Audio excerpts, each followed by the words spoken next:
এই মোবাইলের প্রচন্ড আসক্ত যেগুলো, এদের ব্রেনে কোনো কাজ করে না, এরা প্রতিবন্ধী। হ্যাঁ, বাস্তবে এরা কোনো পাক নাফাক, ভদ্রতা, আখলাক, উচিত অনুচিত বোঝেন। এর কথা হলো, আমি হুজুর তোর আব্বাও যদি বলে আমার মোবাইল ছাড়া জীবনে আমার আর কিছু নাই, আমার কোনো মা নাই, বাবা নাই, আমার কোনো আল্লাহ নাই, রসুল নাই, আমার কোনো হুজুর নাই, আমার কোনো ইমাম নাই, আমার কোনো ধর্ম নাই, আমার কোনো ইসলাম নাই, আমার কোনো কোরআন নাই, আমার একটাই আমার মোবাইল। নারী, ছবি, উলঙ্গ দৃশ্য, জিনা, ব্যভিচার, অশ্লীলতা, বেহায়াপনা, উল্লাস, মদ, জুয়া, এই জীবন আমার, এই জীবন। বেঈমানের দিকে তাকায় থাকে, বেঈমানের ডিজাইন। মুসলমানের ঘরে জন্ম নিয়া 16 বছর বড় হইলি বেটা, মুসলমান মা বাবার ঘরে চুল রাখলি বেঈমানের মতো বেটা, কাপুরুষ বেটা তুই বেটা, থু বেটা তোর কপালে বেটা, থুতু মারলাম তোর কপালে বেটা, তোর ওই বেঈমানের চুলে থুতু মারলাম বেটা। তোর বাপ তোকে শিখাইছে এই চুল রাখা, তোর মা শিখাইছে বেটা, তুই বড়দি হইলি মার ঘরে, মুসলমানের ঘরে, তো বেঈমানের মতো চুল রাখলি কেন বেটা? ওই বেঈমান তোর বাপ, ওই বেঈমান তোর চাচা, ইউরোপের ফুটবল খেলোয়াড় হয় তোর বাপ, বলেন তাইলে সে তার মতো চুল রাখবে কেন? কোন ইহুদি মহিলা, সিনেমার নর্তকী যদি কোনো মুসলমান মেয়ের লেবাস, পোশাক, সাজগোজের জন্য তার পছন্দ হয়, ওই নারী, ওই মেয়ে কাপুরুষ, অপদার্থ ছাড়া, চরিত্রহীনা ছাড়া আর কিছু হইতে পারে না। আল্লাহ রসুল বলছে, যে নারী চলতি পথে তার আতর, পারফিউম, সুগন্ধি, সেন্ট যদি কোনো পুরুষের নাকে লাগে, খোদার কসম আল্লাহর নবী বলছে ওই নারী ফাহিয়া জানিয়া, ব্যভিচারী, ব্যভিচারী, ব্যভিচারী। শুধু যদি সেন্টের ঘ্রাণ, পারফিউম যদি কোনো পুরুষের নাকে লাগে, আইয়ুমা ইমরাআতিন ইস্তাতারাত ফামাররাত আলা কওমিন লিয়াজিদু মিন রিহিহা ফাহিয়া জানিয়া। রাসূলুল্লাহ বলছে, যে নারী চলার পথে এমন আতর লাগাইছে যে আতরের ঘ্রাণ পুরুষের নাকে লাগছে, সে ব্যভিচারিণী নারী। আল্লাহ তাআলা কোরআনে বলছে, ওয়ালিয়াদরিবনা বিখুমুরিহিন্না আলা জিয়ুবিহিন্না। হে মুসলিম নারী, সারা দেহ একে তো তুমি পোশাক দিয়ে ঢাকবে, দ্বিতীয়ত লম্বা মোটা ভারী চাদর, বোরখা দিয়ে ঢাকবে। এরপরে আবার আল্লাহ বলছে, তোমার চেহারা, তোমার বক্ষ আলাদা আবারও মোটা পোশাক দ্বারা, আলাদা খিমার, আলাদা ওড়না দ্বারা আবার ঢাকবে। তোমার ইজ্জতের দাম বেশি, তোমার ইজ্জতের দাম বেশি। তুমি নারী, তোমার গর্ভে আব্দুল কাদের জিলানী, তোমার গর্ভে বাইজিদ বুস্তামি, তোমার গর্ভে আম্বিয়ারা আসছে, তোমার গর্ভে আউলিয়ারা আসছে, তোমার গর্ভ থেকে সাহাবা জন্ম আছে। তুমি নারী দামি, দামি। হরিণের মৃগনাভি কস্তুরী খুব দামি, এজন্য হরিণ থাকে জঙ্গলের সবচেয়ে গোপন জায়গায়। হরিণ কোনোভাবেই কারো চোখে পড়তে চায় না, কারণ সে বুঝায় আমি বড় দামি, আমার উদরে মানে আমার ভিতরে অনেক দামি নিয়ামত আল্লাহ রাখছেন, মৃগনাভি, কস্তুরী। ঠিক আল্লাহ তাআলা বলছে, নারী তুমি দামি, তোমার গর্ভে আমি আল্লাহ তাআলা জামানার বড় মুজাদ্দিদ, জামানার বড় আউলিয়া, মুজাহিদ, আলেম, উম্মতের বড় খাদেম আমি তোমার গর্ভ থেকে দেব, তা যে তুমি দামি। তুমি রোডে যাইও না, তুমি রাস্তার যাইও না, তুমি মানুষের বেড়ায় দেখাইও না, তুমি শরীর প্রদর্শন করো না। আল্লাহ নিষেধ করছে, ওয়ালা তাবাররাজনা তাবাররুজাল জাহিলিয়াতিল উলা। হে নারী, তোমরা অজ্ঞ নারীদের মতো তোমরা নিজেদের সৌন্দর্য প্রদর্শন করো না, করো না। ওয়ালা ইয়াদরিবনা বিআরজুলিহিন্না লিউলামা মা ইউখফিনা মিন জিনাতিহিন্না। আল্লাহ তাআলা বলেন, হে মুসলিম নারীগণ, জমিনের মধ্যে তুমি এভাবে হেঁটো না যে একটু জোরে, একটু ঠাস ঠাস করে, একটু ভঙ্গিমা করে হাঁটার কারণে তোমার দেহের অবস্থান, শরীরের অবস্থান, তোমার অলংকারের অবস্থান, ঝংকার, আওয়াজ পর পুরুষে শুনতে পায়, এটাও তুমি করবা না। আমি আল্লাহ নিষেধ করলাম, নিষেধ করলাম, আল্লাহ নিষেধ করছে। ওয়ালা ইউবদিনা যিনাতাহুন্না, তোমার সৌন্দর্য তুমি প্রকাশ করো না। তোমাকে ইজ্জতওয়ালা বানাইছে। ইসলাম নারীকে কি সম্মান দিছে বলেন। মাটির নিচে ছিল, ন্যূনতম কোনো মর্যাদা, জীবন্ত মাটির নিচে দাফন করে দিত কন্যা সন্তান। ইসলাম সেই মনে হয় যেন কবরের থেকে উঠাইয়া আমার নবী মর্যাদা দিতে দিতে বলছে, আল জান্নাতু তাহতা আকদামিল উম্মাহাত, মায়ের পায়ের নিচে সন্তানের জান্নাত। তাহলে মা কোথায়? আমাদের যেন জীবন পরিবর্তন হয়, আমাদের মধ্যে যেন অনুভূতি আসে, ভাবনা তৈরি হয়, আমরা যেন আখেরাত নিয়ে ভাবি, নিজেকে নিয়ে ভাবি। আমার মধ্যে যেন এই অনুভূতি জাগে যে আমার মৃত্যু পরবর্তী জীবন কি হবে, গুনাহ আমার কি ক্ষতি করে, নেক আমল আমাকে কি উপকার করে, জাহান্নাম থেকে বাঁচবো কিভাবে, জান্নাতে যাব কিভাবে, আমার আল্লাহ তাআলা আমার কাছে চান কি, আমি করছি কি। এই কথাগুলো বুঝা, উপলব্ধি করা বারবার উলামায়ে কেরাম ঘুরে ফিরে বলে থাকে। এই একই কথা। মনে করেন, কল্পনা করেন, কত বছর আগে আমরা আপনাদের এই শ্রীরামপুর আশপাশে ওয়াজ করছি, তো এই একই কথা। আজ কোনো নতুন কিছু নিয়ে আসছি যে চাঁদের দেশ থেকে বা মঙ্গল বিজয় করে মঙ্গল গ্রহের থেকে কোনো কথা নিয়ে আসছি, এমন কিছু না। ওই একই কথা, আখেরাতের চর্চা, কবরের কথা, পরকালের কথা, গুনাহ ছেড়ে দেওয়ার কথা, আল্লাহ তাআলার আনুগত্যের কথা। আমার মনে আছে যে ওনার নাম হলো রুক্কু মিয়া চাচা, হ্যাঁ, ওনার মাহফিলে আমি আগে অনেকবার আসছি সোনাকান্দা থাকতে। জি জি, রুক্কু মিয়া চাচা, অনেকবার ওনার মাহফিলে আমি বয়ান করছি। আজকে আসার পথে এখন বললাম যে আমাদের বাহার ভাইয়েদের মসজিদ বাড়ির সামনের যে, ওইখানে বয়ান করছি। এখানে আশেপাশে আমি অনেক জায়গায় হ্যাঁ আসছি।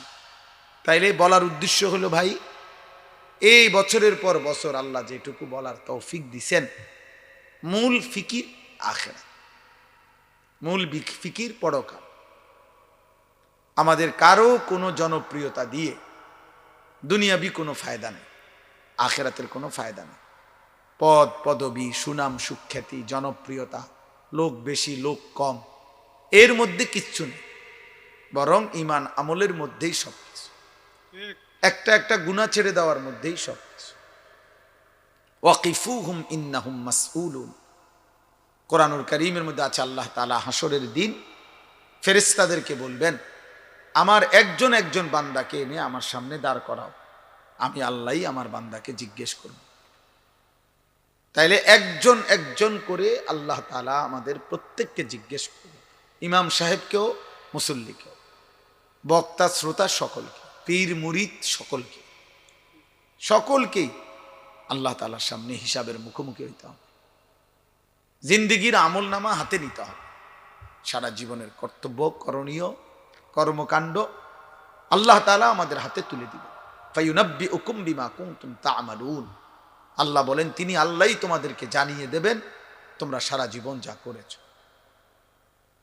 ইয়াবাসুহুমুল্লাহু জামিআন, আল্লাহ বলেন আল্লাহই তোমাদের সকলকে কবর থেকে হাসরের ময়দানে পুনরায় উঠাবেন।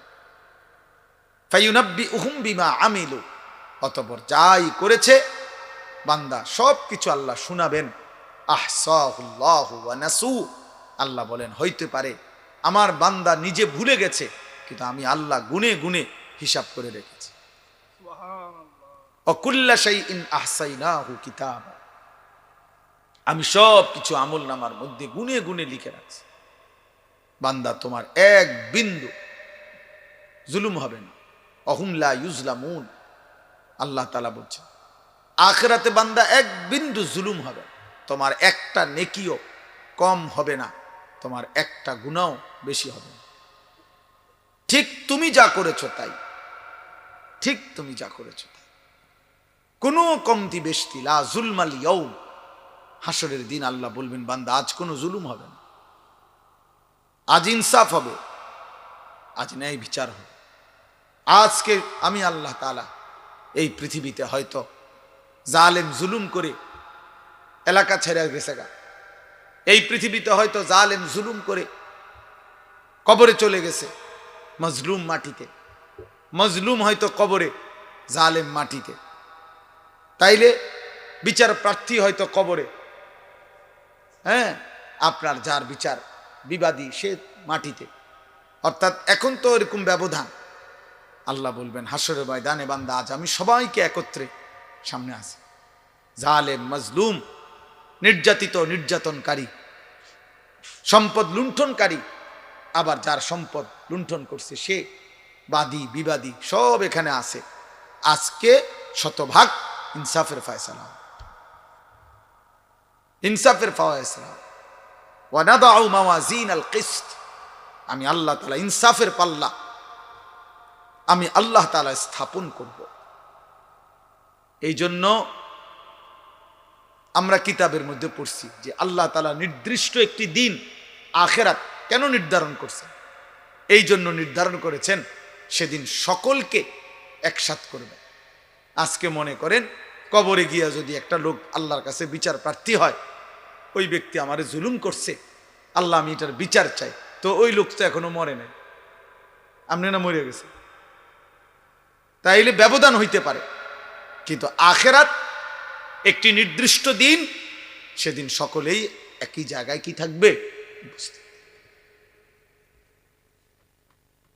এই জন্য ভাই বাবা, আমি এটা সহজ কথা বুঝি যে আমাদের এই সবগুলো আয়োজন আখিরাত, মূল ফিকির আখিরাত, আখিরাত। আল্লাহ তাআলা আমাদেরকে আখিরাতের অনুভূতি দান করে। তোমরা যে সমস্ত কিশোর ছেলে আল্লাহ চেনো না, রাসূল চেনো না, নামাজ চেনো না, বন্দেগী চেনো না, হালাল হারাম চেনো না, পাক নাফাক বুঝো না, মনে রাখো বাবা, আমি আবারও বলছি, শুরুতে একবার বলছি এই কথা, এই যে অসংখ্য ছেলে আছো তোমরা পাক নাফাক বোঝো না, মানে পেশাব পায়খানার পরে ইসলামী শরীয়ত যেভাবে পবিত্র হইতে বলছে তুমি সেভাবে হও না। বীর্যপাত হলে কমপক্ষে 15 বছরের ঊর্ধ্বে যাদের বয়স তাদের বীর্যপাত হয়, তখন গোসল ফরজ হয়। সেই ফরজ গোসল ইসলাম যেভাবে করতে বলছে ওইটা যার হয় না সে না পাক, সে অপবিত্র, তার কাছে পাক নাফাকের কোনো পার্থক্য নেই। যার কাছে সব নারী বরাবর, মা রাস্তার নারী বরাবর, সে মাকেও দেখে, আবার রাস্তার নারীও দেখে, মোবাইলের উলঙ্গ নারীও দেখে, একে দেখা তার অনুমতি আছে না নাই এটা তার কোনো বাজ বিচার নেই, তার মনে চাইছে সে দেখবে। টাকা লাগছে, এবারে জমি বেচ্ছা কিছু লইছে, সুদে কিস্তিতে মিলাইয়া টাকা মিলাইয়া নিছে, কারণ হালাল হারাম বলতে কিছু নেই, আমার টেয়া দরকার, আমার চাহিদা পূরণ হওয়া দরকার, আমি নারী দেখা দরকার, মন চাইছে আমি টেলিভিশন দেখলাম, আমার মন চাইছে।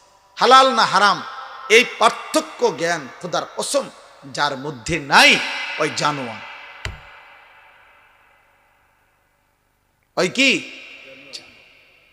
পুরুষ হোক আর নারী হোক, আমি হই আর আপনি হোক, বুড়া হোক আর জওয়ান হোক, ওই মূলত মানুষ না। মানুষকে আল্লাহ তাআলা সর্বোচ্চ আকল দিয়েছেন, আকলে তাম, পূর্ণ বিবেক বুদ্ধি আল্লাহ মানুষকে দিয়েছে। তাহলে পূর্ণ বিবেক থাকার পরেও বিবেককে যে পার্থক্য করতে দেয় না, ওই মূলত মানুষ না।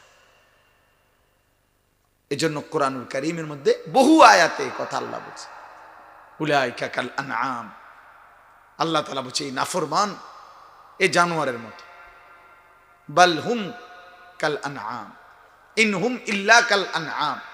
আল্লাহ বলেন নাফরমান মনের চাহিদা পূরণ করে, তার পরিচয় আর কিছুই নয়, শুধুই জানোয়ার। ওয়াত্তাবা হাওয়াহু ফামাসালুহু কামাসালিল কালব, আল্লাহ বলছে যে মনের চাহিদার অনুসরণ করে তার উদাহরণ কুত্তার মতো, কামাসালিল কালব, কুত্তার মতো, কুকুর। সাংঘাতিক বিষয়, অনেক আয়াত আছে এমন কোরআন শরীফ। আল্লাহ তাআলা বলেন শয়তান প্রত্যেক নাফরমান পাপীকে গুনাহ করাইতে বারবার বলে। যখনই সে গুনাহ করে সাথে সাথে শয়তান ঘোষণা করে আমি তোমার থেকে মুক্ত, আমি আল্লাহকে ভয় করি। কি কেমন বাটফার চিন্তা করছেন? শয়তান কেমন শয়তান! শয়তান নিজে কি পরিমাণ শয়তান চিন্তা করে, তে হইতে আমনেরে কি পরিমাণ শয়তানি করে, তে নিজে তো শক্ত শয়তান। সে বলে এই যে আমি দেখাই আপনাদেরকে, এইখানে আছে কামাসালি শাইতান। আল্লাহ তাআলা বলেন ইজ ক্বালা লিল ইনসানি কফুর, শয়তান যখন মানুষকে বলে আল্লাহর নাফরমানি করো, ফালাম্মা কাফারা, যখনই সে নাফরমানি করে, ক্বালা ইন্নী বারীউম মিনকা, সাথে সাথে বলে আমি তোমার থেকে পবিত্র, আমি তোমার লগে নাই। ইন্নী আখাফুল্লাহ রাব্বাল আলামিন, তারে আকাম করাই আবার তে নিজে কয় আমি আল্লাহরে ভয় করি। কেমন ডাকাত চিন্তা করছেন? তারে দিয়ে চুরি করাইয়া এখন হইতে কয় না আমি চুরি করতাম না, আমি আল্লাহরে ভয় করি, তুমি করো। ফাকানা আকিবাতাহুমা আন্নাহুমা ফিন্নারি খালিদাইন ফিহা, আল্লাহ বলেন আমি আল্লাহ বলে দিলাম শয়তান এবং তার অনুসারী উভয়ের পরিণতি অনন্তকালের জাহান্নাম। ওয়াদালিকা জাযাউজ জালিমিন, আর এটাই জালেমের প্রতিদান। অতএব এটা বুঝতে শিখো, বাবারাও বুঝতে শিখেন, পর্দার আড়ালের যারা মা বোন আছেন বুঝতে শিখেন, বুঝতে শিখেন। সবাই সবার জায়গায় খামখেয়ালি করবেন, আলাদা আলাদা। এই ছেলে, এই বেটা, এই সাদা জ্যাকেটওয়ালা, তোমারে বলছি তুমি এখানে বৈশা না হাইসা বাইরে চলে যাও, ওঠো এখান থেকে বেটা, ফালতু কোথাকার। তোমারে শুনতে কেউ জোর করছে নাকি বয়ান? হেদিক হেদিক চাই তো মনে হচ্ছে আমি বুঝছি না। হ্যাঁ রে বেটা, ভাত খাইয়া বড় হয়েছি, চিড়া খাইয়া না। আমি আগেই বললাম না আমার তো জনসমর্থন দরকার নেই, আমার একজনও খামখেয়ালি করবেন না, বললাম যার কষ্ট হয় আমি তো অনুমতি দিছি, চলে গেলে কোনো আপত্তি নেই, কোনো সমস্যা নেই। আমি সেই মানুষ যে মানুষ 4 জন মানুষের সামনে বয়ান করছে, আমার কথা আমার মনে আছে না? আমি 10 জন মানুষের সামনে বয়ান করছি, আমি ঘড়ির ঘন্টায় 4 ঘন্টা টানা বয়ান করছি, আলহামদুলিল্লাহ। হ্যাঁ, কাজেই এটা কোনো বিষয় না, এটা কোনো অসুবিধা না। আল্লাহর কথা ভাইয়া মনোযোগ দিতে হবে। গাফেল 1000 বছরেও তার জীবন বদলায়। এই ছেলে পেলে অনেক ছেলে তোমরা আজকে অভিভাবকের খামখেয়ালির সুযোগ পেয়ে তোমরা নিজেকে মুক্ত, স্বাধীন, আজাদ মনে করছো। এর মূল কারণ হলো অভিভাবকের গাফলত। অভিভাবক কিছুই বলে না, যার ফলে ছেলেটা নিজের মতো হাসে, নাচে, লাফায়, ফুর্তি করে, মন চাইলে নাচ দেখে, নর্তকী দেখে, জিনা ব্যভিচারের দৃশ্য দেখে, অসৎ বন্ধুদের সাথে আড্ডা দেয়, কি বলে, কি করে, কি খায়, কোথায় চলে, কি দেখে। আমার তো অনেক আফসোস মনে, এমন যুবক আছে আপনাদের, এমন অনেক কিশোর ছেলে একসাথে বসে এমন উলঙ্গ ছবি দেখে, কোনো কুত্তাও এটা দেখে না। এমন বিশ্রী কথা বলে, কোন কুত্তার জবান দিয়া এত নোংরা কথা বের হয়। একজন মনে করেন মন চাইছে একটারে লাথি দিয়া লাইছে, একটার শার্ট দুটা টান দিয়া লাইছে, এক মানে পাগলামি আর কি। কারণ অভিভাবক নাই, যে কেউ যে টানে টেনে ধরবে এমন কেউ নাই, কেউ যে ফেরাবে এমন কেউ নেই। ছেলে ছেলের মতো, মেয়ে মেয়ের মতো, মেয়ের নিজের কাছে যেটাই পছন্দ হয় ও ওইটাই পড়ে, ওইটাই তার সাজ। তাইলে তার বাবার কি দরকার ছিল? স্ত্রী যদি নিজের মতোই সাজে তো স্বামীর কি দরকার ছিল? স্বামীর কি দরকার ছিল? জীবন মানে যদি যৌন চাহিদা পূরণ হয় তার বিবাহের কি দরকার ছিল? এটা তো পথে ঘাটেই পূরণ করা যায়, পথে ঘাটেই পূরণ করা যায়। তা আল্লাহ তাআলা একটা বিবাহ, একটা পরিবার, একটা সম্বন্ধ, এই সব কিছু দিচ্ছেন এই জন্য যে এটা শুধু যৌন চাহিদা পূরণ নয়, লজ্জাস্থানের চাহিদা পূরণ নয়, বরং একটা জীবন গঠন, একটা পরিবার গঠন। এটা একটা পরিবার হবে, এই নারী পুরুষ স্বামী স্ত্রী একত্র হবে। এটা শুধু আপনার যৌন চাহিদা না, বরং এর মধ্যে একটা পরিবার, একটা বংশ, একটা সংসার, একটা আগামী প্রজন্ম, এইভাবে একটা সিলসিলা নতুন করে জারি হবে। আমার মা আমার বাবা তো তাদের সম্বন্ধ, তো তার বরকতে আমরা 5 ভাই আলেমে দ্বীন হইছি। 3 বোন দিনদার স্বামীর কাছে বিবাহ দেওয়া হয়েছে। 5 ভাই 3 বোনের বর্তমানে 30-34 জনের মতো ছেলে মেয়ে সব মাদ্রাসায় পড়তেছে। তো সেটা ওই বাবা মার কঠিন সিদ্ধান্ত ছিল।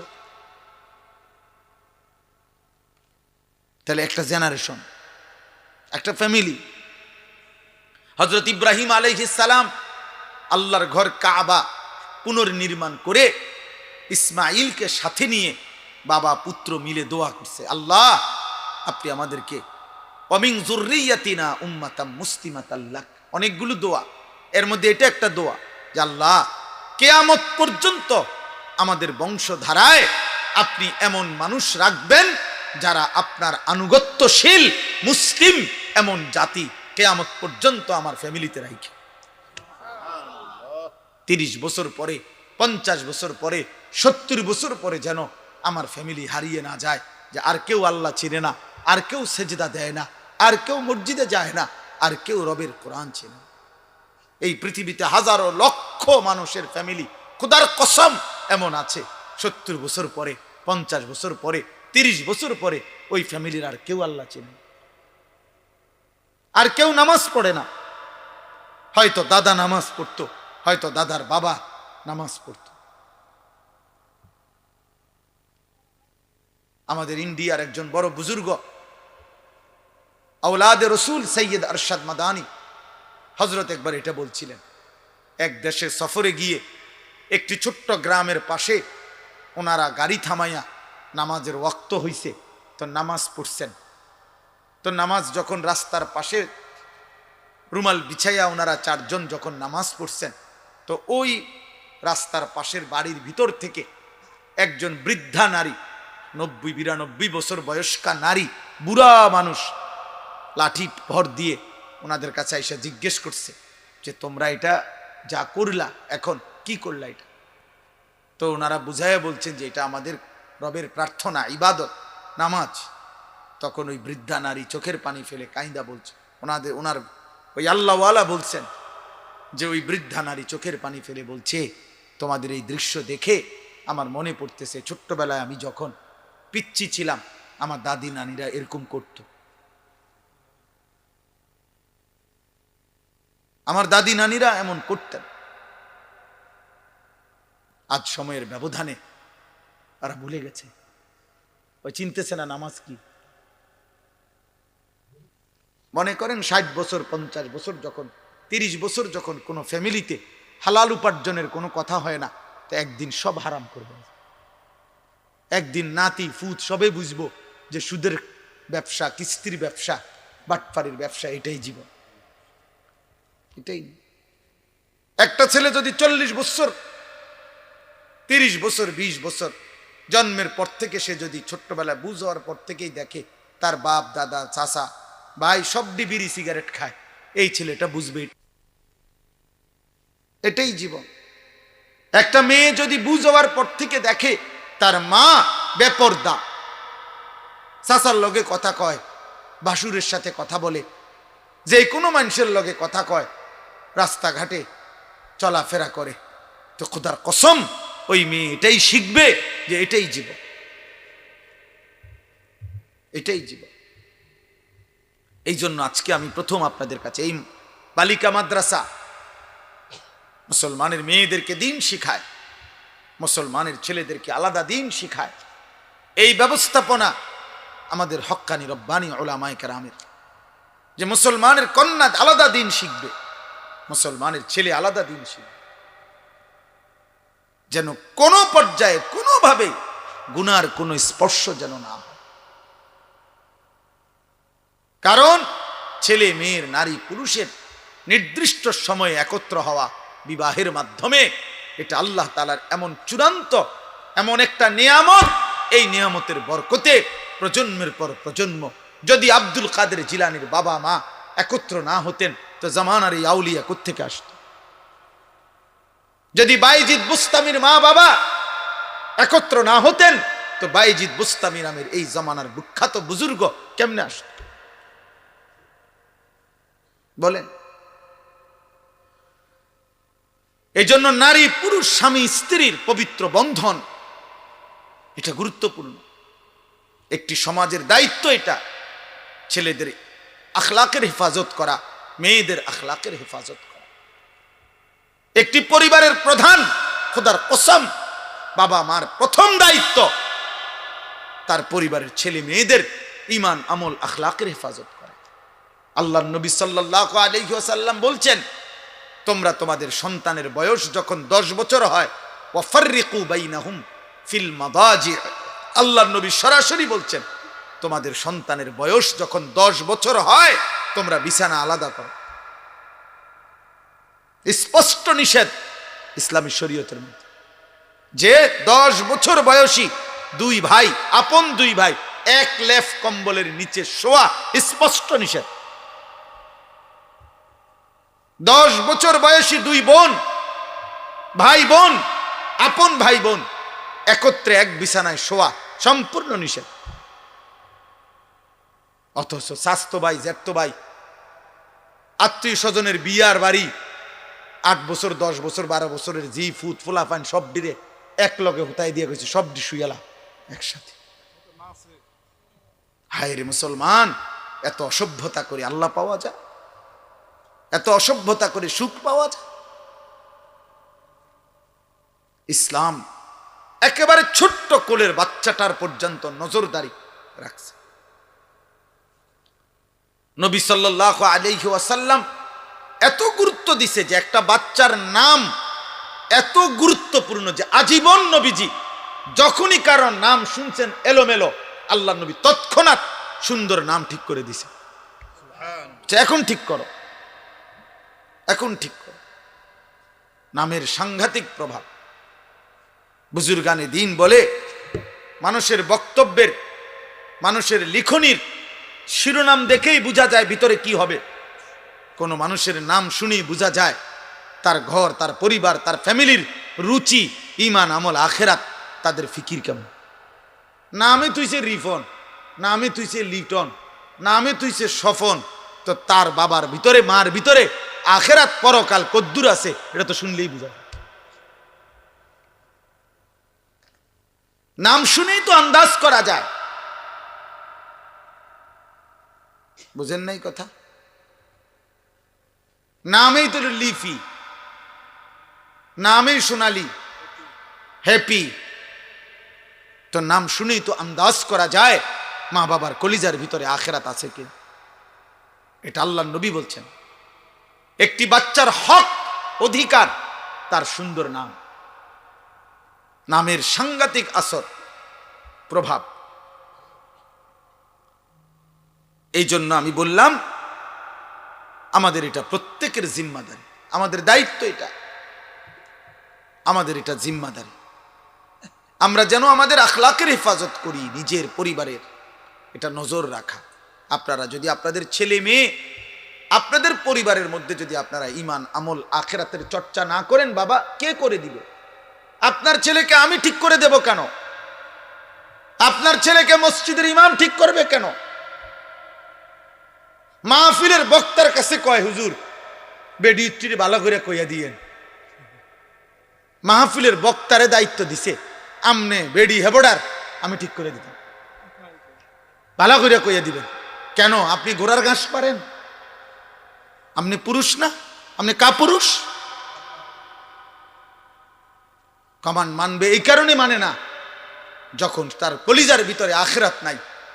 একেবারে মিথ্যা কথা আমি বললাম মিয়া, কোন মানুষের কলিজার ভিতরে যদি আখিরাতের ভয় থাকে আর দিলের মধ্যে যদি থাকে আমার বিবি বাচ্চাকে আমি জাহান্নাম থেকে বাঁচাবোই বাঁচাবো, খোদার কসম একদিন না একদিন চোখের পানি ফেললে আল্লাহর কাছে আহাজারি করলে আসমানওয়ালা রব নিজে পরিবর্তন করে দিন। আপনি আল্লাহর কাছে চাইছেন কয়বার? আপনার ছেলেটা যে 365 দিনে একদিনও নামাজ পড়ে না, ফজরের নামাজ কোনোদিন, আপনি আল্লাহর কাছে বলছেন কয়দিন? চোখের পানি ফেলছেন কয়দিন? আপনার স্ত্রী জায়গা 10 বছর ধরে বেপর্দা, আপনি একাকী আল্লাহর কাছে চোখের পানি ফেলছেন কয়দিন? আপনার একটা ছেলে মেয়ে যে আল্লাহর কোরআন পড়তে পারে না, আপনি আল্লাহর কাছে বলছেন কয়দিন? বলেন। হুজুরের কাছে দোয়া চাইছেন কয়দিন? কেবল বিল্ডিং, দালান, খাট, সোফা, জমি, বিদেশ, বাতের থালা, টাকা পয়সা, এটার জন্যই শুধু দোয়া চায়। ছেলেটা বিদেশ যাইব, দোয়া করেন। কুদ্দুস জায়গা লইছি, দোয়া করেন। একটা বিল্ডিং করতে আসি, দোয়া করেন। বাজারে একটা ভিট লইছি, কুদ্দুর দোয়া করেন। একটা মোটরসাইকেল কিনছি, হুজুর দোয়া করেন। ফুলাডার শৈলবালা না, দোয়া করেন। বিদেশে একটু টিয়া পয়সা মারি খাইয়া গেছে, দোয়া করেন। বিশা নাই হুজুর, দোয়া করেন। আকামার মধ্যে ফেঁস লাগিয়া রয়েছে, দোয়া করেন। এগুলো আখেরাত? কথা বলেন না কেন? এগুলো আখেরাত? তাহলে আপনি তো দুনিয়া লুভি, আপনি তো সম্পদের লালসা আপনার, আপনি তো ঘুরে ঘুরে এগুলাই বললেন। কই আখেরাত কই?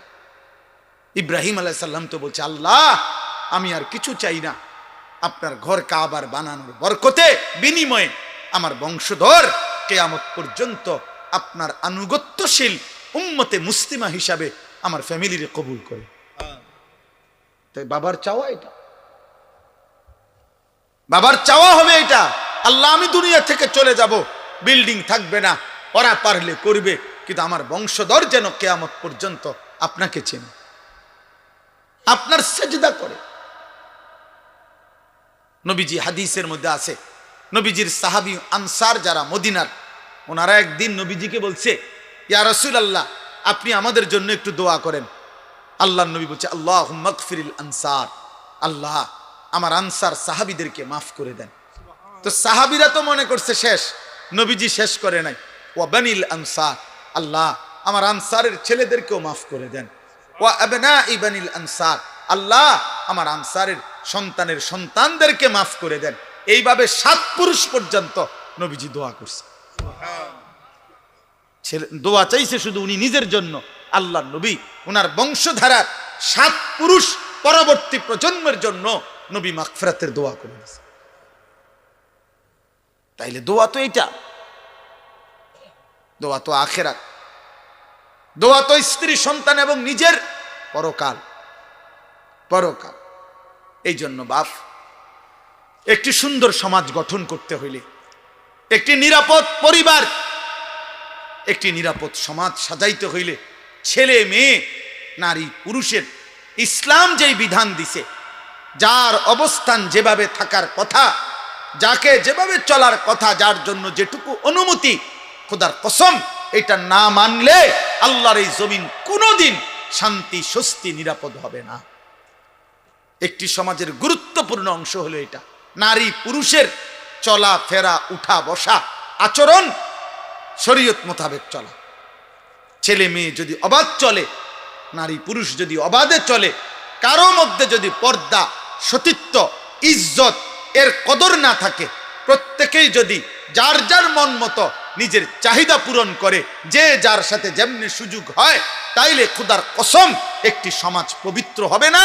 ওই সমাজে আল্লাহর রাসূল বলছে, যেই সমাজে ছেলে মেয়ে নারী পুরুষের মধ্যে অবাধ মেলামেশা বেড়ে যায়, আল্লাহর নবী বলেন খোদার কসম হাদিস, ওই সমাজের মধ্যে মহামারী আসে এবং পূর্বপুরুষের ছিল না এমন অগণিত নিত্য নতুন রোগ দেখা দেয়।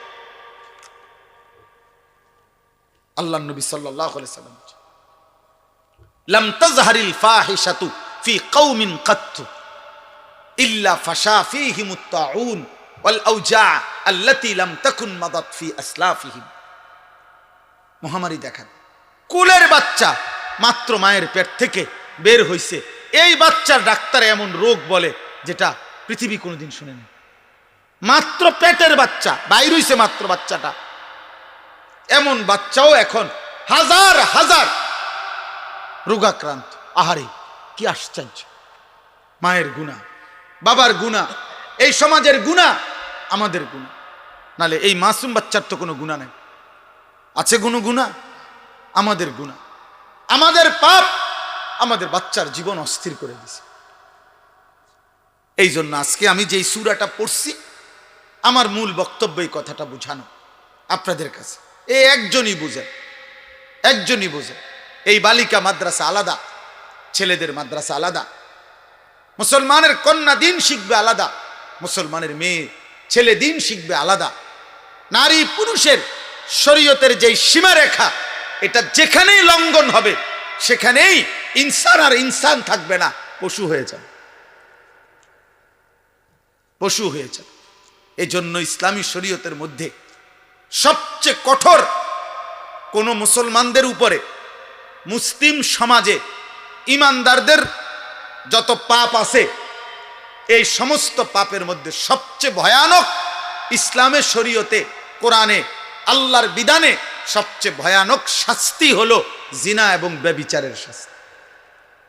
ইসলামের এই বিধানের চাইতে কঠোর শাস্তি অন্য কোনো আমলে নাই, বিধানে নাই। বুঝছে?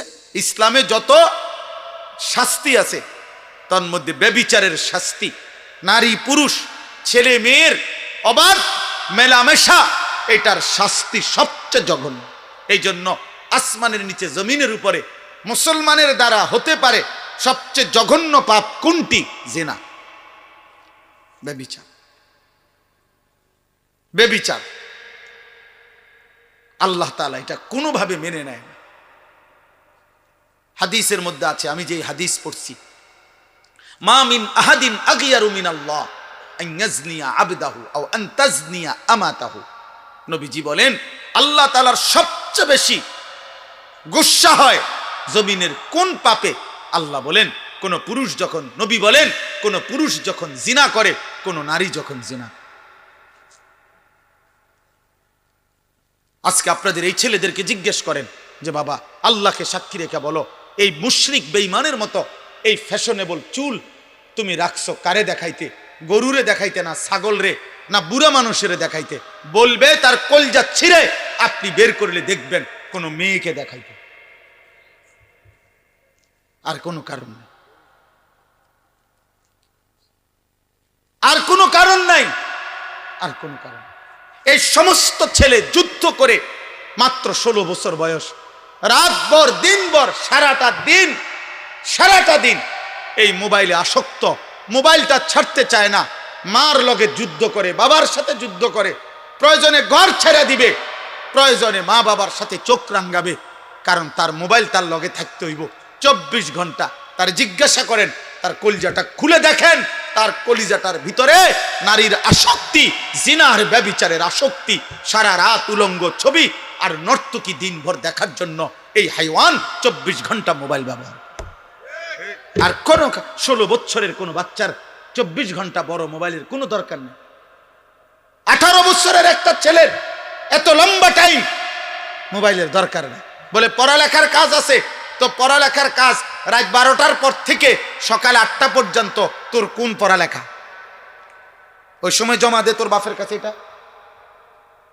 হ্যাঁ, এখন বলে হ্যাঁ আমি জমা দিলাম, এখন জমা দে, তোর মায়ের কাছে জমা দে। ওই প্রয়োজনে মারে গুলি করব, ওই প্রয়োজনে বাপেরে গুলি করবে, কিন্তু মোবাইল দিবেন। কারণ এর মধ্যে যে তার নারী, এর মধ্যে যে তার উলঙ্গ ছবি। আপনারা দেখেন না আপনাদের ছেলেদের মাত্র 16 বছর, 18 বছর না হতে সাফা ভিতরে ঢুকে গেছে, কালো চেহারা, বেনামাজি, নিকৃষ্ট। আরে বেনামাজি, খোদার কসম, যে ব্যক্তি জিনায় আসক্ত, যার নামাজ ছুটে যায় বেশি, তার ভিতরে নিশ্চিত নারীর প্রচন্ড হারাম আসক্তি, এটার অভিশাপ।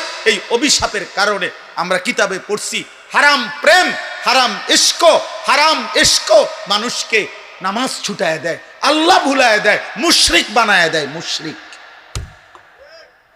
আমার কাছে কিতাব আছে, শিরিকওয়ালা বানায় দেয়। তখন বলে আমি তোমাকে ছাড়া আর কিছু বুঝি না। তার মানে আল্লাহও চিনি না, আমি নবীও চিনি না, আমি মার ইজ্জত বুঝি না, আমি আমার ধর্ম চিনি না, আমি আল্লাহ খোদা কিছু বুঝি না, আমি তোমারে বুঝি। এ তো মুশরিক,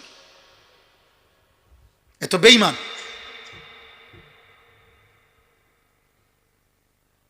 আপনারা দেখেন এইখানের যে ছেলেগুলো আছে এগুলোর দাঁড় করান, দাঁড় করাইয়া বলেন যে তোর উপরে আল্লাহর কোন গজব পড়লো, এক ওয়াক্ত নামাজ পড়লি না কেন? তোর বাবা মুসলমান না? তোর মা মুসলমান না? তোর মা তোরে বুকের দুধ পান করায় নাই? তোর গ্রামের কেউ তোরে বলে নাই তুই মুসলমান? তোর মক্তবের হুজুর তোকে বলে নাই মুসলমান? তোরে কেউ আল্লাহ চিনায় নাই না ফরমান? 16 বছর বয়স এত বড় গাদ্দার হয়ে গেলি? মাত্র 16 বছর বয়সে যদি একটা মুসলমানের বাচ্চা এত বড় ঘাটতেরা হয় যে আল্লাহকে একটা সেজদা দেয় না, এই হাইওয়ান 40 বছর বয়সে তো দাজ্জাল হয়ে যাবে। এত কম বয়সে যদি এত বড় সাহস সে কোত্থেকে পাইল বলেন? 16 বছর বয়সে সে আল্লাহকে বৃদ্ধাঙ্গুলি দেখায়। আপনি কারা আবার? আপনি কে? আমি আপনাকে চিনি না। আমি চিনি আমার শাহওয়াত, আমি চিনি আমার নারী, আমি চিনি আমার বন্ধুদেরকে, আমি চিনি মুশরিক আর বেঈমানদের চুল, চেহারা, লিবাস, পোশাক। আব্বা আমরা এই জন্য আশাবাদী, চেষ্টা করি আমাদের এই ছোট ছোট মাদ্রাসাগুলো জায়গায় জায়গায় কম বেশি মানুষ বানায়, মানুষ আখেরাত চিনায়, হালাল হারামের পার্থক্য চিনায়, পাক নাফাক চিনায়। বলে মাদ্রাসা কি করে? মাদ্রাসা পাক নাফাক চিনায়, মাদ্রাসা হালাল হারাম চিনায়, মাদ্রাসার তালেব এলেমের কলিজার মধ্যে এটা ঢুকায় যে বাবা মরণ পর্যন্ত সুদ খাইস না। মাদ্রাসায় কথা শিখায় মানুষের উপরে গুলি করিস না, মানুষের গায়ে ছুরি মারিস না, কোনো হারাম নারীর সাথে বিবাহ বহির্ভূত কোনো হারাম সম্পর্ক করিস না। এটা জরুরি বাবা। একটা নারীকে, একটা মেয়েকে তার ইজ্জতের কদর শিখায়, তার সতীত্বের মর্যাদা বুঝায়। সে বুঝে আমার ইজ্জত দামি, আমার সতীত্ব দামি। হ্যাঁ, যদি কোনো জায়গায় কেউ একক কেউ যদি যে বলে হুজুর মাদ্রাসাত পড়েও দেখছি উল্টা পাল্টা, তাহলে ওই শুধু ওই উল্টা পাল্টাটা, মাদ্রাসা উল্টা পাল্টা বানায় নাই, ওর ব্যক্তি চরিত্রের অসতের কারণে। কোরআন তাকে উল্টা বানায় নাই, রাসূলুল্লাহর সুন্নাহ তাকে উল্টা বানায় নাই, ও বরং আল্লাহর কোরআন গ্রহণ করে নাই। তো গ্রহণ না করলে অন্যের যে দশা, এরও তো এই দশাই হবে। কথা বোঝেন নাই আপনি? আমি নিজে সৌদি আরব কাবা ঘরের পাশে আল্লাহ ডিউটি করে, এতে 24 ঘন্টা সিগারেট খায়, আমি এরকম মানুষ দেখছি। তো এটা আল্লাহর ঘরের দোষ? আল্লাহর ঘরের পাশে সারা রাত ডিউটি করছে পাশের হোটেলে, এরপরে ফজরের ওয়াক্তে আপনার কাবা ঘরের আল্লাহর ঘরের নামাজ চলতেছে, তে ছাড়ি দিয়ে একটা জায়গা, অথচ এই জায়গায় একটা সেজদা দিলে 1 লক্ষ সেজদা। এমন হইতে পারে না? কথা বলেন না কেন? তো এটা কাবা ঘরের দোষ, এটা রাসূলুল্লাহ সাল্লাল্লাহু আলাইহি সাল্লামের বলার দোষ। তাইলে আপনাদের কাছে জন্য বললাম, আখলাকের হেফাজত জরুরি বাবা, চরিত্রের হেফাজত জরুরি। আপনারা আপনাদের ছেলেদের দিকে তাকায় দেখেন, আপনাদের স্ত্রীর দিকে তাকায় দেখেন। একজন মহিলা প্রতিদিন তার ভাসুরের সাথে কথা বলে, দেবরের সাথে কথা বলে, সবার সামনে খানা পিনা দিতেছে, রাস্তার পাশের পুকুরে গোসল করতেছে। কি নির্লজ্জ বেহায়া নারী, কি অসভ্য নারী। স্বামী বেচারা, বেটা তুমি নাফরমান, দুনিয়ার কত কিছু করলা, তোমার বিবির জন্য, মেয়েটার জন্য একটা পর্দায় ঢাকা গোসলখানা করতে পারলা না, তুমি বেড় আকামলা কোথাকার। তুমি তোমার বিবি বাচ্চার মেয়ের ইজ্জতের কদর বুঝলা না। এই জন্য আপনারা সবাই বুঝবেন না, যদি বুঝেন খবর নেন, রাগ হওয়ার সুরত না। সারাটা দেশের হালাত খুঁজেন, কি পরিমাণ এখন প্রতিদিন এখনকার খবর হলো এত বেশি পরিমাণ পরকিয়া সারাটা দেশে, অর্থাৎ মহিলার স্বামী আছে, অন্য পুরুষে আসক্ত, পুরুষটার স্ত্রী আছে কিন্তু তে অন্য মহিলায় আসক্ত। প্রতিদিন এই খুন, মার্ডার, হত্যা হচ্ছে এই অসভ্যতার কারণে। গত 3 দিন আগে আমি নিজে পত্রিকায় পড়ছি, বাংলাদেশে উনি রিপোর্টার লিখছে যে বাংলাদেশে গত 1 বছরের ব্যবধানে গত 10 বছরের চাইতে বেশি HIV আক্রান্ত, এইডস আক্রান্ত রোগীর সংখ্যা গত 10 বছরের চাইতে বেড়ে গেছে। ওই দেখেন, এই বেয়াদব দেখেন, কাকে বলে, মানুষকে বলে না, ছাগলেরে বলে, কোনো খবর নাই, সে তার কাজে আছে। এই হলো গাদ্দার, এই হলো আহাম্মকদের। বললাম না আমি, এটা এই মোবাইলের প্রচন্ড আসক্ত যেগুলো, এদের ব্রেনে কোনো কাজ করে না, এরা প্রতিবন্ধী। হ্যাঁ, বাস্তবে এরা কোনো পাক নাফাক, ভদ্রতা, আখলাক, উচিত অনুচিত বোঝেন। এর কথা হলো, আমি হুজুর তোর আব্বাও যদি বলে আমার মোবাইল ছাড়া জীবনে আমার আর কিছু নাই, আমার কোনো মা নাই, বাবা নাই, আমার কোনো আল্লাহ নাই, রসুল নাই, আমার কোনো হুজুর নাই, আমার কোনো ইমাম নাই, আমার কোনো ধর্ম নাই, আমার কোনো ইসলাম নাই, আমার কোনো কোরআন নাই, আমার একটাই আমার মোবাইল। নারী, ছবি, উলঙ্গ দৃশ্য, জিনা, ব্যভিচার, অশ্লীলতা, বেহায়াপনা, উল্লাস, মদ, জুয়া, এই জীবন আমার, এই জীবন। বেঈমানের দিকে তাকায় থাকে, বেঈমানের ডিজাইন।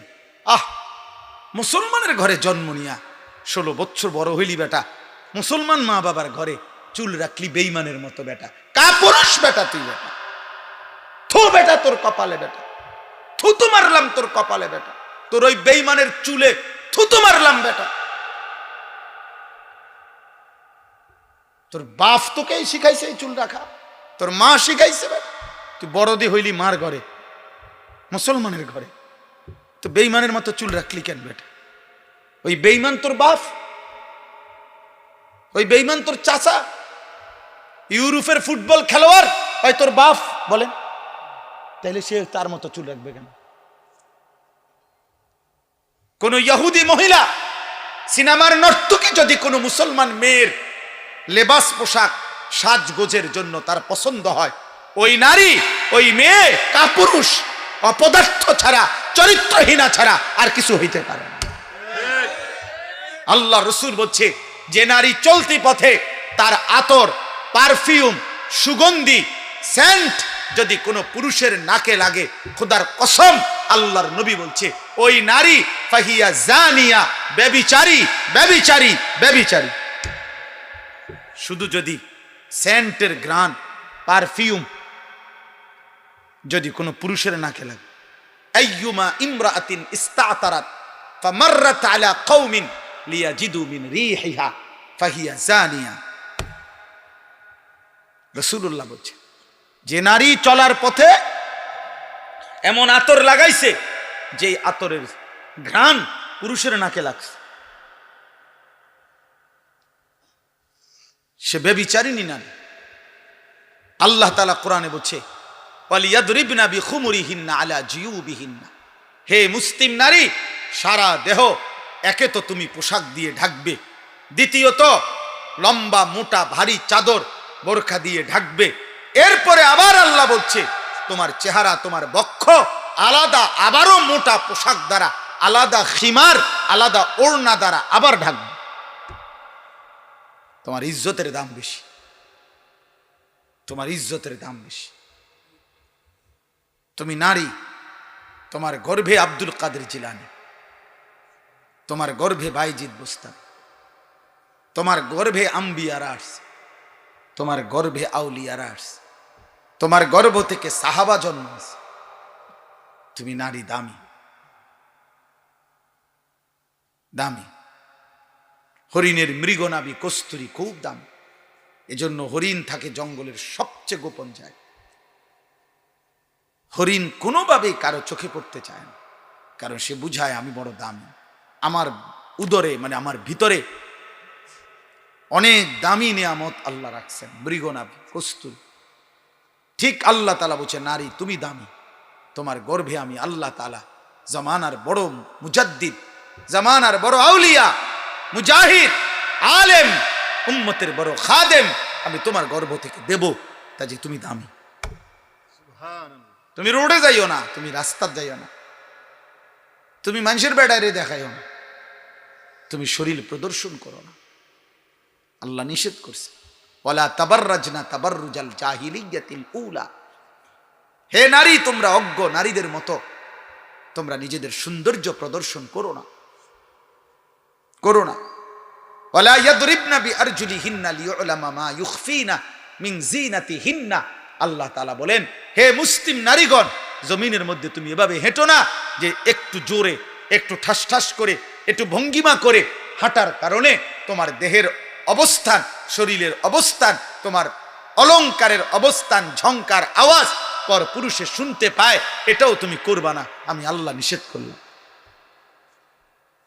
নিষেধ করলাম, আল্লাহ নিষেধ করছে। ওয়ালা ইউবদিনা যিনাতাহুন্না, তোমার সৌন্দর্য তুমি প্রকাশ করো না। তোমাকে ইজ্জতওয়ালা বানাইছে ইসলাম। নারীকে কি সম্মান দিছে বলেন? মাটির নিচে ছিল, ন্যূনতম কোনো মর্যাদা, জীবন্ত মাটির নিচে দাফন করে দিত কন্যা সন্তান। ইসলাম সেই মনে হয় যেন কবরের থেকে উঠাইয়া আমার নবী মর্যাদা দিতে দিতে বলছে, আল জান্নাতু তাহতা আকদামিল উম্মাহাত, মায়ের পায়ের নিচে সন্তানের জান্নাত। তাহলে মা কোথায়? পরে বোঝেন না, মহিলার পায়ের নিচে যদি জান্নাত হয় তো এবড়ি কোনার জান্নাতের উপরে, তার মর্যাদা কোথায়? জান্নাতের ঊর্ধ্বে, নারী জান্নাতের ঊর্ধ্বে। সুবহানাল্লাহ। অতএব আজকে এতটুকুই কথা, আপনারা বুঝেন, আমরা বুঝি। আমাদের এই বালিকা মাদ্রাসা, আমাদের ছেলেদের মাদ্রাসাগুলো, আমরা আখিরাত শিখাই, আমরা চরিত্র শিখাই, আমরা আখলাক শিখাই, আমরা ইমানের হেফাজত করতে বলি, আমরা আখলাকের হেফাজত করতে বলি। আল্লাহ আমাদেরকে বুঝ দান করেন, আল্লাহ আমাদেরকে কবুল করে নেন। দেখেন, এবার আমি যেটুকু আয়াত পড়ছি, এবার শুধু তর্জমাটুকু শুনেন, তাইলে কথা শেষ। কোরআনুল কারীমের 18 নম্বর পারা, 24 নম্বর সূরা, সূরায়ে নূর। এই সূরা আল্লাহ তাআলা কি বলছে শুনেন, অত্যন্ত গুরুত্বপূর্ণ কোরআনের সূরা। আল্লাহ তাআলা বলেন, বিসমিল্লাহির রহমানির রহিম। কথা বলো না, কথা বলো না। আল্লাহ তাআলা বলেন, এই দেখেন 3টা আয়াত পড়ছি মাত্র, 18 নম্বর পারা, 24 নম্বর সূরা। সহজ, আপনি বুঝবেন সহজ কথা। আল্লাহ তাআলা বলেন, সূরাতুন আনজালনাহা, এই সূরাটি আমি আল্লাহ নাজিল করেছি। পুরা কোরআন কে নাজিল করছে? এই সূরাটা কে নাজিল করছে? তো আল্লাহ এরপরও আবার বলতেছে, এই দেখো, এই সূরাটা কিন্তু আমি নাজিল করছি, আমি আল্লাহ নাজিল করছি, খামখেয়ালি করো না। আমি আল্লাহ, আমি তোমার রব, আমি তোমার সৃষ্টিকর্তা, আমি তোমার হিসাব গ্রহণকারী, আমি কিন্তু ফায়সালাকারী। ওয়া ফারাদনাহা, এই সূরার বিষয়টা হালাল হারাম যা বলছি এখানে, এটা আমি ফরজ করেছি, এই সূরার বিধান আমি ফরজ করেছি। 3 নাম্বার, ওয়া আনজালনা ফিহা আয়াতিম বাইয়িনাত, আমি আল্লাহ এই সূরার মধ্যে আমার বিধান স্পষ্টভাবে, কোন রকমের লুকোচুরি, কোন রকমের নয় ছয় নাই, আমি স্পষ্ট আমার বিধান আমি নাজিল করেছি। লাআল্লাকুম তাদাক্কারুন, কেন? যেন তোমরা উপদেশ গ্রহণ করতে পারো। কি করতে পারো বলেন? উপদেশ, উপদেশ গ্রহণ। এখন এতগুলো ভূমিকা বলে আল্লাহ কি বলছে এরপরের আয়াত দেখেন, আয-যানিয়াতু ওয়াজ-যানি ফাজলিদু কুল্লা ওয়াহিদিম মিনহুমা মিআতা জালদা। এইটাই বলছিলাম, কোন ছেলে মেয়ে যদি ব্যভিচার করে, জিনা করে, আল্লাহ বলেন ব্যভিচারিণী নারী এবং ব্যভিচারী পুরুষ যদি অবিবাহিত হয়, তাহলে তাদের উভয়কেই 100 করে চামড়ার চাবুক দিয়ে বেত্রাঘাত করো। ইসলামের কঠোর শাস্তি। আল্লাহ বলছেন, ওয়ালা তাখুযকুম বিহিমা রাফাতুম ফি দীনিল্লাহ ইন কুনতুম তুমিনুনা বিল্লাহি ওয়াল ইয়াউমিল আখির। আল্লাহ বলেন, যদি আল্লাহরে মানো, আখিরাতকে মানো, তাইলে এই শাস্তি কার্যকর করতে গিয়ে এক বিন্দু দয়া মায়া দেখাবা না। এই সমাজ থেকে অশ্লীলতা মুক্ত করা, ব্যভিচার মুক্ত করা, নারী পুরুষ ছেলে মেয়ের অবাধ মেলামেশা, এটার থেকে একটি সমাজকে বাঁচানো। খোদার কসম, আল্লাহর এত কঠোর বিধান যে আল্লাহ বলেন এই বিধান কার্যকর করতে এক বিন্দু দয়া মায়া দেখাবেন। এটা সাংঘাতিক কথা। এটাই আমরা এই জন্য বলি, আজকে ছেড়ে দিছেন আপনারা, বললাম না, ছেলে পেলেদের অভিভাবকদের কোনো খবরই নাই। উনি বুঝে, সব বুঝে, তার ফোলাটা যে নষ্ট হয়ে গেছে ওটা বুঝে, চেহারা দেখলি তো বুঝা যায়। মানুষের চিহ্ন নাই, আল্লাহ খুদার চিহ্ন নাই, হালাল হারামের চিহ্ন নাই, আখিরাতের কোনো ভয় নাই, এটা বুঝাই তো যায়। কে না বুঝে, কে না বুঝে? 18 বছর 16 বছরের ছেলেটা রাতভর মোবাইল দিয়ে কি করে এটা বুঝে না কে? মেয়েটা মাত্র 14 বছর 16 বছর, 18 বছরের মেয়েটা 1 ঘন্টা লাগাইয়া সাজ্জা গুইজা বিভিন্ন রকমের পারফিউম ব্যবহার করে কত রঙ্গ রসে কত রূপে সাইজা রাস্তায় বের হয়।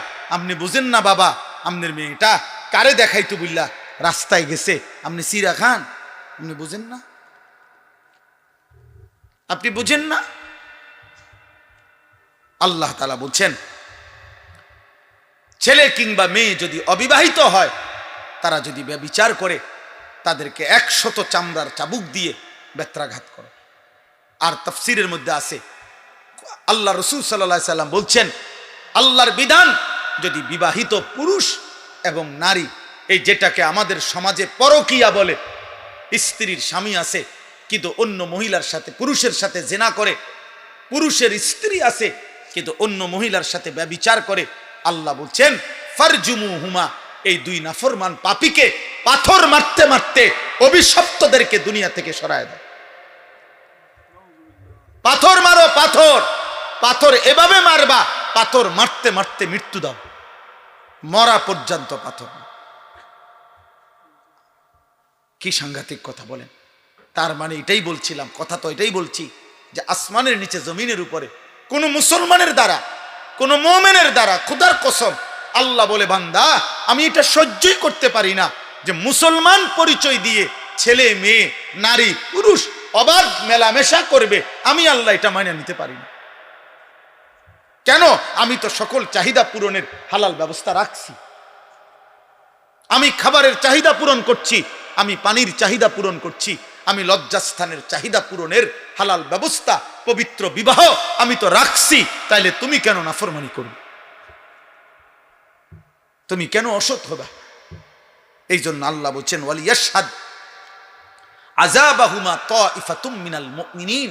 আল্লাহ বলেন ব্যভিচারী যারা, ছেলে মেয়ে অবিবাহিত হোক আর বিবাহিত হোক, তাদের শাস্তি যখন কার্যকর করা হবে ইসলামী খেলাফত, তখন যেন অবশ্যই ইমানদারদের বড় একটা গ্রুপ উপস্থিত থাকে, লোকসম্মুখে প্রকাশ্য দিবালোকে এই শাস্তি কার্যকর করতে, যেন বাকিরা ভয় পায়, যেন বাকিদের কলজা শুদ্ধা কাঁপে যে পাথর মাইরা মাইরা ফেলবে, 100 চামড়ার চাবুক দিয়ে বেত্রাঘাত করবে। এই জন্য বাবা শুনেন, আরেক আয়াত, তাহলে একটা বললাম। এই জন্য আমার এই উদ্দেশ্য, যে বালিকা মাদ্রাসা দেখা আমি এটা বলছি, আয়েশা সিদ্দিকা মহিলা মাদ্রাসা, বালিকাদের মাদ্রাসা, মুসলমানের মেয়ের ইজ্জত, মুসলমানের মেয়েকে দিন শিখানো এতটা জরুরি। একটা মেয়ে খোদার কসম চরিত্রহীন হইলে, একটা মেয়ে যদি অসৎ হয়, একটা মেয়ে যদি নিজের ইজ্জত সতীত্বের কদর না বুঝে, একটা সমাজ পুরাটা দুর্গন্ধ হয়ে যায়। কারণ একটা মেয়ে বেপরদা হওয়া মানে ওই শুধু গুনাহ করছে একজন, আমি একটা মিথ্যা কথা বলছি এটা আমি বলছি, আমি একটা টাকা চুরি করছি এটা আমি করছি, আমি কাউকে একটা গালি দিছি এটা আমি দিছি, আমার পাপ। কিন্তু একটা মেয়ে বেপরদা হওয়া, একটা মহিলা বেপরদা হওয়া, একটা মেয়ে বিবাহ বহির্ভূত কোন ছেলেকে নিজের সাথে সম্পর্ক করা, একটা মহিলা এটা করা, এটা শুধু তার একটা পাপ না, এটা একটা সমাজ, একটা জাতি, একটা মহল্লা, একটা সংসার ধ্বংস করে দেয়। শুধুমাত্র সে নষ্ট হয় না, ছেলেটাকে নষ্ট করে দেয়। পুরুষটাকে নষ্ট করে দেয়, এই বংশটা আজীবনের জন্য কলঙ্কিত হয়। তাফসিরের মধ্যে লিখছে পরবর্তী বংশধর পর্যন্ত এই কলঙ্ক বয়ে বেড়ায়, তোর বাবা অসতা ছিল, তোর মা চরিত্রহীন। অথচ ওই বাচ্চা হয়তো পাপ করে নাই, কিন্তু ওই অসভ্য মা বাবার কারণে এই বাচ্চাটাও কি হয়, কলঙ্কিত হয়, সাফার করতে হয়। এজন্য আল্লাহ তাআলা বলছেন কোনোভাবে ব্যভিচারের কোনো পরিবেশ মুসলমানের সমাজে হইতে পারবে না, মুসলমানের সমাজে হইতে পারবে। এরপরে শুনেন আশ্চর্য হাদিস, নবীজি বলছেন মান জানা ওয়া শারিবাল খামরা নাজা আল্লাহু মিনহুল ঈমান কামা ইয়াখলাউল ইনসানু আল কামিসা মিন রাসিহি। সাংঘাতিক কথা এটা। নবীজি বলছেন কেউ যখন ব্যভিচার করে, জিনা করে, নারী পুরুষ অবাধ মেলামেশা করে এবং মদ পান করে, এই তিন জিনিস সবসময় একসাথে থাকে। যেখানে নারী, হারাম নারী, সেখানে মদ আছে, সেখানে গান আছে। যেখানে গান বাদ্য আছে সেখানে মদ আছে, সেখানে নারী আছে। যেখানে মদের আড্ডা সেখানে নারীরও আড্ডা, সেখানে গানেরও আড্ডা। এই জন্য আমরা সবসময় বলি বাদ্য গান কোন নামে জায়েজ না। বাদ্যযন্ত্র গান, এই গান বাদ্য ধর্মের নামে, ভক্তির নামে, আউলের নামে, বাউলের নামে, ফাউলের নামে, বাটপারের নামে, কোন নামে জায়েজ না। গান বাদ্য হারাম। গান বাদ্য কি হারাম, ধর্মের নামেও হারাম, অধর্মের নামেও হারাম। সিনেমাত গাইলেও হারাম, আবার ভক্তিমূলক গাইলেও হারাম। হারাম হারাম, সাফ কথা, হারাম। যেখানেই বাদ্য বাজে খুদার কসম সেখানেই শয়তানের আওয়াজ বাজে। এটাই হাদিস। না না, এটা হাদিস তো, এটা কোরআনের আয়াত। সাউতুশ শাইতান আল গিনা ওয়াল মাজামির। গান বাদ্য হলো শয়তানের আওয়াজ, শয়তানের আওয়াজ, শয়তানের আওয়াজ। হ্যাঁ, শয়তানের আওয়াজ। সাউন্ড বক্স, বিয়া শাদির মধ্যে যারা গান বাজায়, এই অসভ্য জোয়ান বুড়া, এগুলা সবগুলা হইল মূলত দুনিয়া লুভি। এরা বুঝছে বেড়া বেড়ি হুইতালাউন হইল মূল মাকসাদ। আর কিতা কিসের আখেরাত আর কি এর কি? বাজা বেড়া, ডেকসেট বাজা, তোরাও নাচ, বেড়া বেড়িও নাচ। হ্যাঁ, কয় এত ফ্যান্ডেল আলগা করার এত টাইম কই বেড়ি, বেড়িত বেড়িত খানা কদ্দুর এক লগে বইয়া খাইয়া লাইব, এত তান টোয়াইও না চাই। হ্যাঁ, এন্তিকা কোম্পানিগঞ্জ 20 মিনিটের রাস্তা, এত গাড়ি আলগা করার দরকার নাই। এক হাইয়েসের ভিতরে বেড়া বেড়ি সাপ দিয়ে বইয়ালাও সবাই। আরে ফত কদ্দুর হুদা 20 মিনিটের রাস্তা, 20 মিনিটের গুণা না। আর কিতা এটা হালকা ফিডা দিব সামান্য, 20 মিনিটের গুণায় আর ফিডাটাই কিতা। 20 মিনিটের জাহান্নাম আর কদ্দুর, অত হালকা একটা সুবানি দিয়া উড়াই লেব। হ্যাঁ, খামখেয়ালি আখেরাত, খামখেয়ালি আমরা মনে করি আখেরাত। আহা, নাউযুবিল্লাহ। এটা কঠিন কথা হোক, কিন্তু এটা মনে রাখতে হবে। জিনা ব্যভিচারের পরিবেশ তো আল্লাহর নবী কি বলছেন? যে জিনা করে, মদ পান করে, বাবা শুনেন, নবীজি বলছেন আল্লাহ তাআলা তার অন্তর থেকে ঈমান এভাবে খুলে ফেলে, আহা, মানুষ যেমন তার শরীর থেকে জামা খুলে ফেলে। কোন মানুষ যেমন তার শরীর থেকে জামা খুলে ফেলে, জিনা এবং মদ পান করিলে আল্লাহ তার কলজা থেকে ঈমান খুলে ফেলে। বলেন বলেন, কোন মেয়ে, কোন ছেলে, কোন স্বামী, কোন স্ত্রী, কোন পুরুষ মহিলা, তার দ্বারা যদি এই ব্যভিচারের কোন পরিবেশ হয়, কি হবে সে? আল্লাহ আমাদেরকে মাফ করে দেন, আল্লাহ আমাদেরকে মাফ করে দেন। আমাদেরকে সত্য কঠিনটাও শুনতে হবে। সুবহান আল্লাহর ফজিলত যেমন শুনতে হবে, আল্লাহর বিধানের কঠিন শাস্তির কথাও কি করতে হবে? কষ্ট হলেও শুনতে হবে। কেউ যদি বাঁচে, একজন যদি বাঁচে থাকে, সর্বশেষ হলো আয-যানি লা ইয়ানকিহু ইল্লা যানিয়াতান আও মুশরিক। এটা মারাত্মক কথা। এই শেষ কথাটা বলি, এই আপনারা যারা এখানে বসা আছেন, পর্দার আড়ালে যে সমস্ত মা মেয়ে আপনারা আছেন, আপনাদের কাছে আমার এই শেষ কথা। আপনারা যারা ছেলের বাবা, আপনারা যারা মেয়ের বাবা, আপনারা যারা মা মেয়ে আছেন, তোমরা যারা কিশোর যুবক ভাই আছো, তোমাদেরকে বলি, এটা মারাত্মক কথা। আল্লাহ বলছে আয-যানি লা ইয়ানকিহু ইল্লা যানিয়াতান আও মুশরিকা।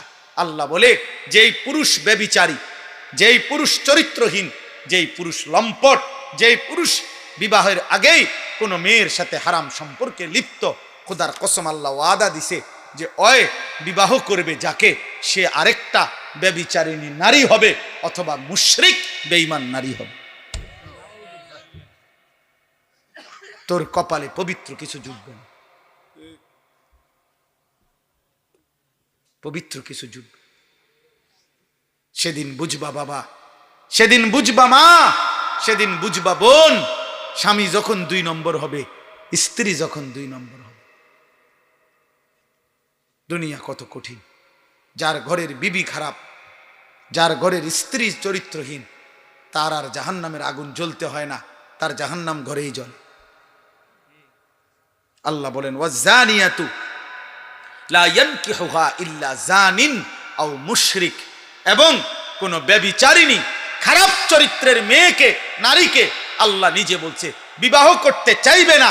যে তাকে বিবাহ করবে আল্লাহ বলছে সে হয়তো একটা ব্যভিচারী পুরুষ হবে অথবা একটা মুশরিক পুরুষ হবে। কি সাংঘাতিক কথা কও কামরুল, কি ভয়ানক কথা। কি তোর কপালে কোনো পবিত্র স্বামী জুটবে না, স্বামী জুটবে। ওয়াহুররিমা যালিকা আলাল মুমিনিন, আল্লাহ বলেন আমি আল্লাহর পক্ষ থেকে ঈমানদার পুরুষের জন্য ব্যভিচারী নারী হারাম করা হলো, ঈমানদার নারীর জন্য ব্যভিচারী পুরুষ হারাম করা। হুররিমা, তাইলে বলেন এই জন্য আজকে এই রাত গভীরে আমি এতটুকু কথা বলবো, আপনাদের মেয়েদেরকে আখলাকের হেফাজত করেন, আপনাদের ছেলের আখলাক হেফাজত করেন, আপনাদের স্ত্রীর আখলাক একজনই মানেন, কোনো অসুবিধা নেই, কেউ না মানেন কোনো অসুবিধা নেই, এত সমস্যা নেই আমাদের। এই পৃথিবীতে আল্লাহর দিন বলে গেছে এমন হাজারো হাজারো ব্যক্তি যাদের হাতে কেউ কালেমা পড়ে নাই, আল্লাহর কথার আনুগত্য করে নাই, তবুও তারা ব্যর্থ না, আল্লাহর কথা বৃথা হয় না। কেউ না মান, কেউ না মান, রবের কথা বৃথা হয় না। আমি আপনাদেরকে জন্য বললাম এই গভীর রাতে আমরা, আমার শেষ কথা এটা, আপনারা মনে রাখবেন, এ ছেলেরা বাবা নষ্ট হইও না বাপ। তুমি এখন কোনো নারী ছবি, অশ্লীল দৃশ্য, বিবাহের পূর্বে কোনো মেয়ের সাথে খারাপ কোনো সম্পর্ক করো না বাবা, তোমার জীবনটা জাহান্নামের টুকরা হয়ে যাবে। আমি বললাম আমি তোমার চাইতে বয়স্ক, আমি তোমার চাইতে অভিজ্ঞ, আমি তোমার চাইতে বেশি মানুষের জীবন জানি। কষ্ট পাইবা কোনোভাবে তোমরা, এই ছেলে যে কয়জন আছো তোমাদেরকে বলি চরিত্র হেফাজত করো, অপেক্ষা করো। তোমার মা বাবা তারাও স্বামী স্ত্রী পুরুষ নারী, আল্লাহ তাদেরকে মিলাই দিছে, তাদের ভালোবাসার ফসল তুমি। তুমি কোনো চরিত্রহীন নারীর সন্তান না, তুমি কোনো চরিত্রহীন বাবার সন্তান না, তুমি এক ইমানদার বাবা মার সন্তান। তো তুমি কেন নষ্ট হইবা? তোমার মা বাপ তো খারাপ ছিল না, তোমার মা বাপ তো বিবাহিত, তোমার মা বাপ তো বিবাহিত, তো তুমি কেন লম্পট হইবা? তুমি তো মাকে কলঙ্কিত করলে। যেই ছেলে অসৎ চরিত্রহীন, পৃথিবীবাসী তো তাকে বলে আরে কোন মার ঘরে তুই অসৎ, তোরে কোন মারে ফেড়ে ধরছে, আহা নাফরমান, পাপ করলি তুই, তো মাকে বেইজ্জতি করলি। তুই কোন বাপের পুত্রে, তা পাপ করলা তুমি, অপমান করলা বাবাকে, বাবারে কষ্ট দিলা, বাবারে লজ্জিত করে দিল। কত বাবা, কত সমাজে সন্তানের অসৎ অপকর্মের কারণে লজ্জিত হয় না? মেল মিটিং দেন দরবারে, শেষ পর্যন্ত বাবা অপমানিত হয়, মাথা নুইয়া চোখের পানি ফেলতে ফেলতে ঘরে আসা বলে স্ত্রীর কাছে, তোমার ছেলে আমার উঁচা মাথাটা নিচু করে দিছে, ওই আমারে আজ বড়া মজলিসে অপমান করছে। এই জন্য বিশেষ করে কোনো মেয়ে যদি চরিত্রহীন হয়, কোনো মেয়ে যদি চরিত্র খারাপ হয়, কোনো মহিলা, এই দুর্গন্ধ সমাজে সবচেয়ে বেশি ছড়ায়, সমাজে ছড়ায়। কাজেই আমরা আপনাদের কাছে বললাম, আপনারা আপনাদের মেয়েদেরকে দিন শিখান, আপনারা আপনাদের ছেলেদেরকে দিন শিখান, আলাদা আলাদা দিন শিখান, আখিরাতের ফিকির করেন। আপনি পারবেন, আপনি সিদ্ধান্ত নেন, আপনারা চেষ্টা করেন। হেদায়েত মূলত আল্লাহর হাতে। কার হাতে? হেদায়েত মূলত কার হাতে? কিন্তু আমাদের দায়িত্ব চেষ্টা। হেদায়েত মূলত কার হাতে? আল্লাহ। হেদায়েত কারো হাতে নাই, আল্লাহর হাতে, শুধু আল্লাহর হাতে। আল্লাহ চাইলে নবীর হাতে বহু লোক হেদায়েত পাইছে, কালেমা পড়ছে। আবার আল্লাহ চান নাই, নবীর হাতে তার চাচা আবু তালেব কালেমা পড়েন। আল্লাহ চাইছেন ইব্রাহিম আলাইহিস সালামের হাতে কত লোক কালেমা পড়ছে। আল্লাহ চান নাই ইব্রাহিম আলাইহিস সালামের হাতে ওনার আব্বা কালেমা পড়েন। আল্লাহ চাইছেন নূহ আলাইহিস সালামের হাতে কত লোক কালেমা পড়ছে। আল্লাহ চান নাই নূহ নবীর হাতে ওনার ছেলে কেনান কালেমা পড়ে নাই। কার ইচ্ছা? মূলত আল্লাহ। অতএব আপনারা প্রত্যেক ইনশাআল্লাহ দ্বীনকে ভালোবাসেন, আল্লাহকে ভালোবাসেন, চরিত্রের হেফাজত করেন, আখলাকের হেফাজত করেন। আল্লাহর নবী বলছেন কিয়ামতের দিন কারো আমল নামার মধ্যে ওজনে কোন আমল সবচেয়ে বেশি ভারী হবে? আমল সামান্য কিন্তু ভারী হবে অনেক বেশি। আল্লাহর কসম, নবী বলছে উত্তম আখলাক, উত্তম চরিত্র। উত্তম চরিত্রের এক ফোঁটা মিজানের পাল্লায় দিলে এটা নেকিতে ভারী হয়েছে। অনেক ওজন, অনেক ওজন, অনেক ওজন। ইউসুফ আলাইহিস সালাম পৃথিবীবাসীকে দেখাইছে, আমি 10 বছর বয়সে বাড়ি ছাড়া হয়েছি। আমাদেরকে বলছে, হে যুবক, আমি 10 বছর বয়সে বাড়ি ছাড়া হয়েছি। আমার বাবারে আমি ছোটবেলা পরে আর দেখি নাই, আমার মারে আর দেখি নাই। আমার গ্রাম, আমার দেশ, আমার সমাজ, আমার চাচা, মামা, ফুফা, খালু কেউ ছিল না। আমি একটা পৌত্তলিক মুশরিক জুলাইখা, এবং জুলাইখার স্বামী ছিল মূর্তি পূজক। ওদের ঘরে বড় হয়েছি। আমার ঘরের সবাই মূর্তি পূজা করত। আমি সেই ঘরের চাকর, কৃতদাস ছিলাম, গোলাম ছিলাম। আমি সেই জায়গা থেকেও আমি আল্লাহকে ঠিক মতোই চিনেছি। জুলাইখা যেদিন বলছে অসৎ কর্মের জন্য, আমার এখানে বাবা নাই, মা নাই, আমার গ্রামের কোনো মানুষ নাই, চারিদিকে আমারে কেউ চেনে না, আমার কোনো বংশের কেউ নাই, আমি যখন তখন ইচ্ছা করিলে জিনা করতে পারতাম। আর এই মহিলার ঘরে যদি আমি প্রতিদিনও যাই, পৃথিবীর কেউ আমারে সন্দেহ করবে না, কারণ আমি তো তার গোলাম, আমি তো তার ঘরে যাবই। তারপরে আমি যা ইচ্ছা তাই করতে পারতাম, পৃথিবীর কেউ সন্দেহ করতো না, কারণ আমি তো এই বাড়িতেই থাকি, আমি তো এই বাড়িতেই বড় হয়েছি, আমি তো এই বাড়িওয়ালারই ঘরে থাকি। তাহলে সন্দেহ করার কিছুই ছিল না, কেউ বুঝার কিছু ছিল না।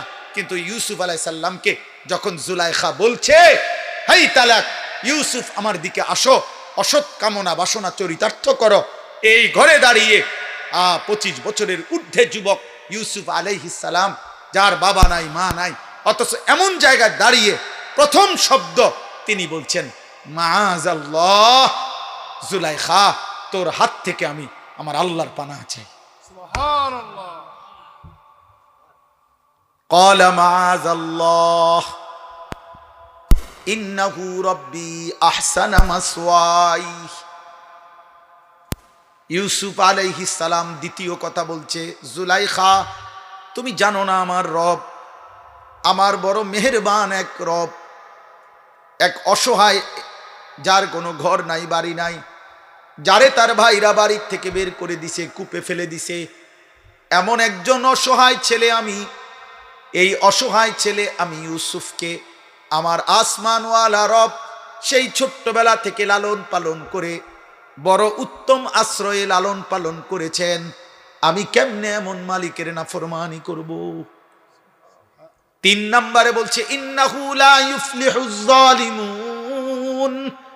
এরপরে বলছে, জুলাইখা, কিয়ামত পর্যন্ত মনে রাখবা, জিনাকার, ব্যভিচারী, এমন পাপী কোনোদিনও সফল হতে পারে না।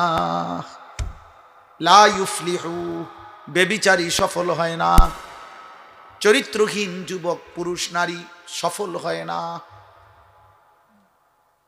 সফল হবে না। এই 3 কথা বলছে। আমি আল্লাহ, আমার আল্লাহ আমারে উত্তম আশ্রয় দিয়েছেন, এবং লম্পট, চরিত্রহীন, ব্যভিচারী, তিনি বলছেন সে সফল হইতে পারে না।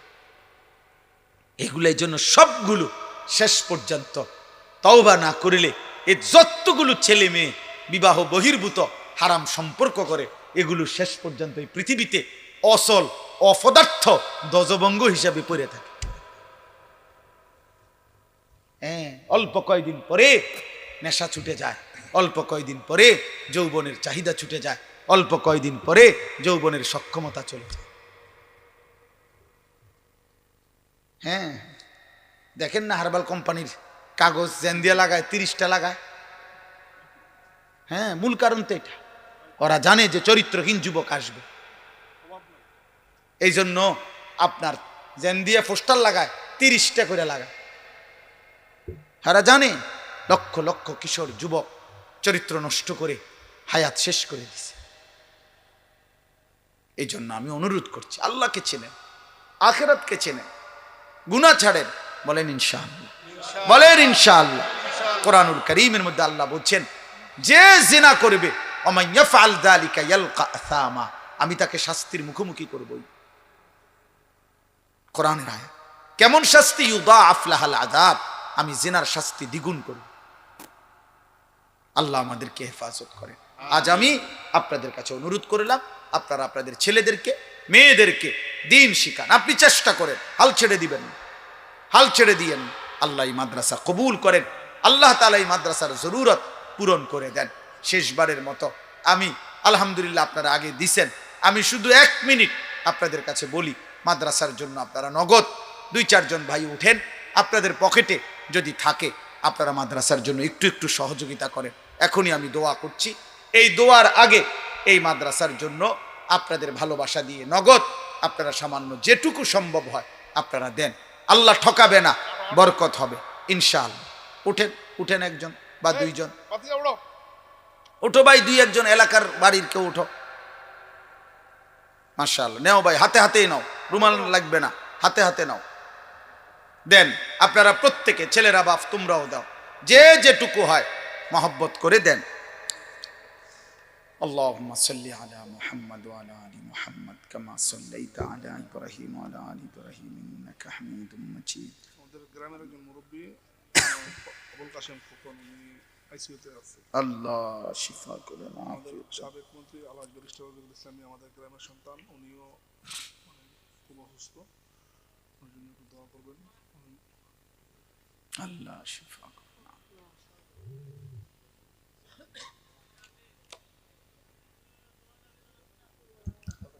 জি, আলহামদুলিল্লাহ রাব্বিল আলামিন। আল্লাহুম্মা আনতাস সালাম ওয়া মিনকাস সালাম, তাবারাকতা ইয়া যাল জালালি ওয়াল ইকরাম, ইয়া আরহামার রাহিমিন, ইয়া আরহামার রাহিমিন, ইয়া আরহামার রাহিমিন। রব্বানা যালামনা আনফুসানা ওয়া ইল্লাম তাগফির লানা ওয়া তারহামনা লানাকুনান্না মিনাল খাসিরিন। রব্বানা আতিনা ফিদ দুনিয়া হাসানা ওয়া ফিল আখিরাতি হাসানা ওয়া কিনা আযাবান নার। রব্বিরহামহুমা কামা রব্বায়ানি সগীরা। রব্বানা হাব লানা মিন আজওয়াজিনা ওয়া যুররিয়াতিনা কুররাতা আ'য়ুন ওয়াজআলনা লিল মুত্তাকিনা ইমামা। রব্বি জাআলনি মুকিমাস সালাতি ওয়া মিন যুররিয়াতি রব্বানা ওয়া তাকাব্বাল দুআ। রব্বানা ইগফিরলি ওয়া লিওয়ালিদাইয়া ওয়া লিল মুমিনিনা ইয়াওমা ইয়াকুমুল হিসাব। মাওলায়ে কারীম, রাত গভীর মাওলা, ঠান্ডা কুয়াশার শীতের গভীর রজনীতে অল্প কয়েকজন নাফরমান গোলাম আপনার শাহী দরবারে হাত উঠাইলাম। আল্লাহ, আপনি আমাদের হাতগুলো কবুল করে নেন, আমাদের জিন্দেগীর সব গুনাহ মাফ করে দেন, পেছনের জীবনের সব গুনাহ মাফ করে দেন। আল্লাহ, পিছনটা খুব বেশি গুনায় গুনায় ভরে গেছে মাওলা, আপনি মাফ করে দেন। আযাব দিলে আপনার কোনো লাভ নাই, মাফ করে দিলে আপনার কোনো ক্ষতি নাই। আল্লাহ, মাফ করলে আপনার ভান্ডারে কমবে না, মাফ না পেলে আমাদের উপায় থাকবে না। আল্লাহ, আপনি মাফ করে দেন, আপনি মাফ করে দেন, আপনি মাফ করে দেন। সমস্ত কবরবাসীদেরকে মাফ করে দেন। কিয়ামত পর্যন্ত কবরের আযাব মাফ করে দেন। কবরগুলোকে জান্নাতের টুকরা বানিয়ে দেন। আল্লাহ আপনার নূরে রহমত দ্বারা ভরপুর করে দেন। আল্লাহ যার যত স্বজন যতখানে কবরবাসী হয়ে আছে মাওলা মাফ করে দেন, মাফ করে বাচ্চাটা দেন, অসুস্থ, মাফ করে নজরুল হুজুরের দেন। ছেলে বাচ্চা। আল্লাহ আপনি মাফ করে দেন। আল্লাহ আপনি সমস্ত কবরবাসীদেরকে মাফ করে দেন। আমরা যারা বেঁচে আছি আমাদের জীবন আপনি সুন্দর করে দেন। ঈমান আমল দান করেন, ইজ্জত আফিয়ত দান করেন, তাকওয়া তহারত দান করেন, হিম্মত ইস্তেকামত দান করেন। সেজদাওয়ালা কপাল বানিয়ে দেন, কাঁদিনেওয়ালা চোখ বানিয়ে দেন, জিকিরওয়ালা জবান বানিয়ে দেন, মোহাব্বতওয়ালা দিল বানিয়ে দেন। আল্লাহ জিনা বেবিচার হারাম অশ্লীলতা বেহায়াপনা থেকে বাঁচান। মদের আসক্তি জুয়ার আসক্তি থেকে বাঁচান। মোবাইলের আসক্তি নারীর আসক্তি থেকে বাঁচান রে মাওলা।